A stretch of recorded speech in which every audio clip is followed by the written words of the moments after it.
suis multi-étiquette. Je suis de toutes les religions, de toutes les races, de toutes les humanités.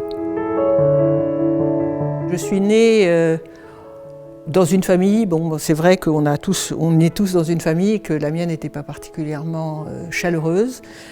Il y a eu un petit problème de départ qui est assez marquant, en tout cas pour moi, c'est que j'avais un frère jumeau et qu'il est mort ou avant la naissance ou pendant la naissance ou après la naissance.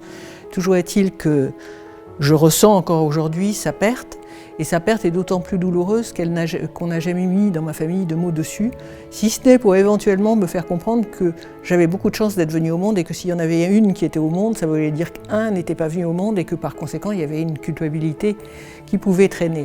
À partir du moment où je me suis rendu compte qu'il y avait un monde extérieur, je suis partie dans ce monde extérieur, j'ai fait le mur, j'ai fait tout ce qu'il fallait pour bien connaître la vie, peut-être un peu trop bien, un peu trop rapidement, un peu trop violemment.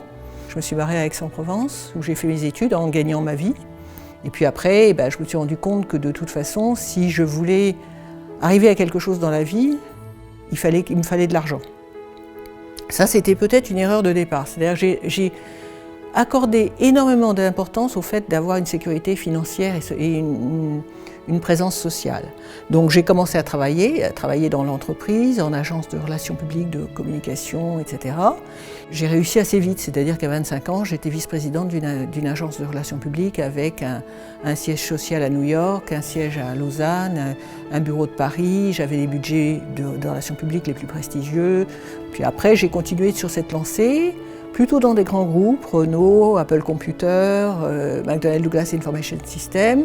Plus je gagnais ma vie et plus je travaillais. Et en effet, j'ai rencontré des gens tout à fait extraordinaires. J'en ai tiré gloire pendant très longtemps avec un comportement de mec. Donc j'ai été un vrai petit Terminator en jupon pendant, bien 30 ans. J'ai un peu honte d'ailleurs de qui j'étais à l'époque parce que j'étais franchement terrifiante. Il n'y a pas de bien, pas de mal. Il y a exactement ce qu'on doit faire au moment où on doit le faire, de la façon dont on peut le faire. Et il ne faut pas se mettre des cendres sur la tête et aller se dire qu'on était une personne épouvantable et qu'on a tout loupé. Non, on a fait ce qu'on pouvait avec les moyens du moment. Je suis rentrée chez IBM après la naissance de mes filles et je pensais y rentrer pour 1 ou 2 ans parce que c'était le cycle normal quand on voulait gagner mieux sa vie. Et j'y suis restée 20 ans avec beaucoup de choses que j'y ai appris qui étaient notamment travailler à l'international, ce que j'ai adoré. J'ai été au fond très heureuse de cette existence professionnelle. Il y a eu un tournant dans ma vie dont je porte la totale responsabilité. On devait être en 2014. Mon corps a lâché parce que mon corps était devenu cette double scoliose de 73 degrés et si tu veux, une scoliose comme ça, c'est les pieds de vieille qui passent à l'horizontale derrière. Donc je ne pouvais plus marcher, je ne pouvais plus me tenir.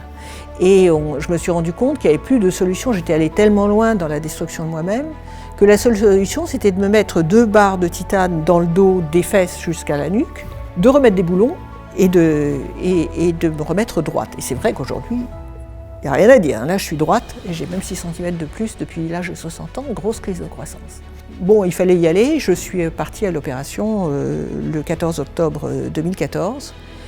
Et quand on m'a réveillée au pied de mon lit, il y avait beaucoup trop de médecins, pour être honnête.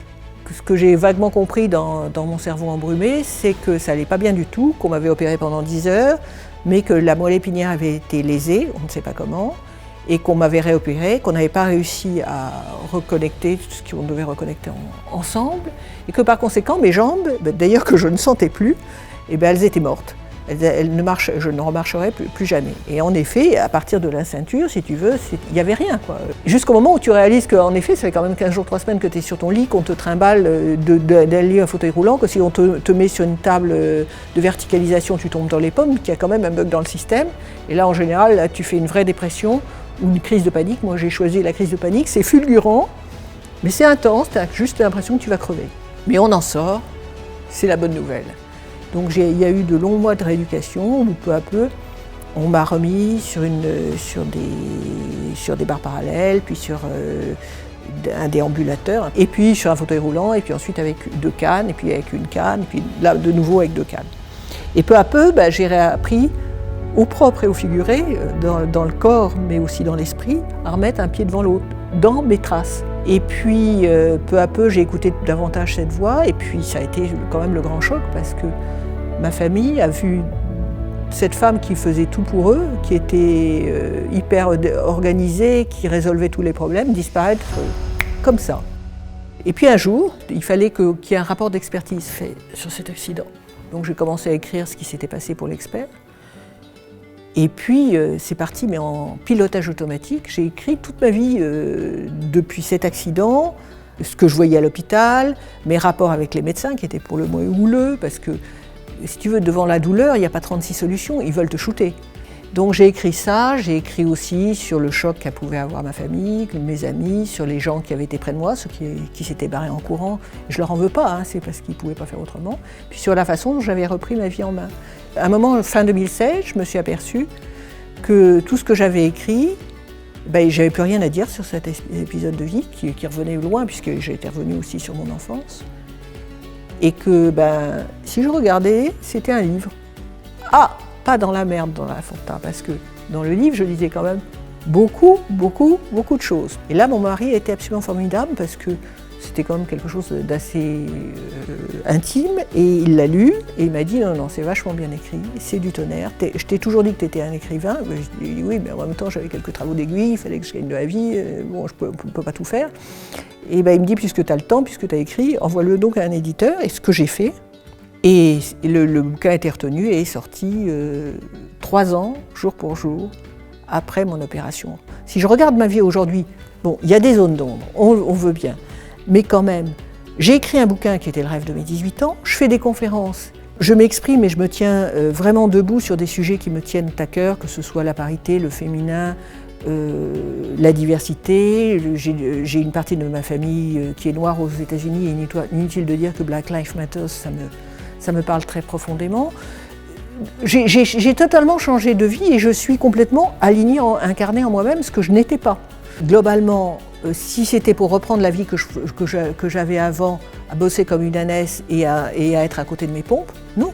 Je dirais qu'au bout du compte, ce que j'ai trouvé aujourd'hui, oui, j'en suis satisfaite. Mais il a fallu un déclencheur, c'est le voyage du héros. Il y a un moment où il faut le seuil pour que tu passes et que tu comprennes, et que tu décides et que tu ouvres les yeux. Et je ne pouvais pas le faire avant. Ne vivez pas la vie d'un autre parce qu'on vous a dit que c'était cette vie-là qu'il fallait vivre. Ne vous sacrifiez pas parce que ça ne sert à rien. On n'apporte rien aux autres en se tranchant la gorge. Moi, ce qui me fait vibrer, c'est de me mettre debout, c'est de parler, c'est de partager, c'est d'échanger. Et je ne m'indignerai pas parce qu'on m'aura dit qu'il faut que je m'indigne sur tel sujet. Je m'indignerai parce que ça partira de moi, de mes tripes, et qu'à un moment, je sais que c'est là-dessus que je veux m'exprimer. Ce que je préconise, c'est d'être dans une position que moi j'appelle celle de passeuse de mots, où tu pars de ton expérience personnelle pour aller vers des idées universelles. Et quand ces idées t'appellent, quand il y a cette espèce de connexion entre qui tu es et ces idées, alors là, oui, tu t'en saisis et tu peux te lever et t'ériger et dire que tu veux faire comprendre quelque chose ou partager quelque chose parce que tu es dans une position qui est juste.